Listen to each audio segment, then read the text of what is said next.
தினம்தோறும் விளக்கேற்ற நல்ல எண்ணெய் இதயம் நல்லெண்ணெய்.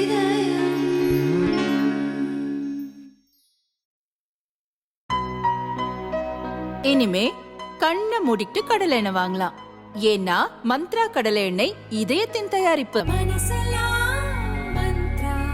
சட்டவிரோத பணப்பரிமாற்ற தடை சட்டத்தின் கீழ் கடந்த ஆண்டு ஜூன் 14 அமைச்சர் செந்தில் பாலாஜியை அமலாக்கத்துறை கைது செய்தது.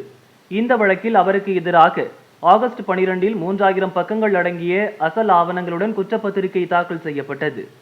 இந்நிலையில் செந்தில் பாலாஜி கைதின் போது கைப்பற்றப்பட்டு நீதிமன்றத்தில் தாக்கல் செய்யப்படாமல் அமலாக்கத்துறை வசமுள்ள ஆவணங்களை வழங்க கோரி மாவட்ட முதன்மை அமர்வு நீதிமன்றத்தில் செந்தில் பாலாஜி தரப்பில் மனு தாக்கல் செய்யப்பட்டது.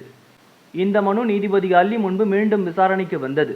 அமலாக்கத்துறை தரப்பில் ஆஜரான அரசு சிறப்பு வழக்கறிஞர் ரமேஷ் வழக்குக்கு தொடர்பான அனைத்து அசல் ஆவணங்களும் நீதிமன்றத்தில் தாக்கல் செய்யப்பட்டு செந்தில் பாலாஜிக்கு வழங்கப்பட்டுவிட்டன என்றார். இதையடுத்து அசல் ஆவணங்கள் கோரிய மனுவை திரும்ப பெறுவதாக செந்தில் பாலாஜி தரப்பில் தெரிவிக்கப்பட்டது. அதை ஏற்று அந்த மனுவை தள்ளுபடி செய்த நீதிபதி நீதிமன்றத்தில் அமலாக்கத்துறை தாக்கல் செய்த அசல் ஆவணங்களை நீதிமன்ற பணி நேரத்தில் பெஞ்ச் கிளார்க் முன்னிலையில் ஆய்வு செய்ய செந்தில் பாலாஜி தரப்புக்கு அனுமதி வழங்கி உத்தரவிட்டார்.